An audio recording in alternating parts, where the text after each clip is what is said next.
Kumusta mga kabady?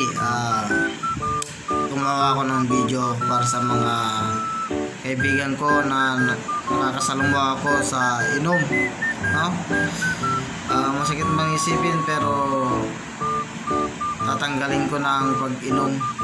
Hindi na ako pwedeng sumama sa inyo sa mga gimmick, inom dito, inom dyan.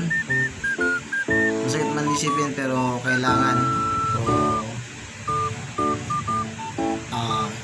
ginawa ko ng video na to para huwag nyo na akong yayahin pa kasi alam nyo na yung sagot ko, no?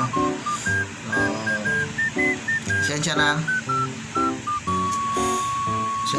Pasensya. Yun lang. 2,000 years later.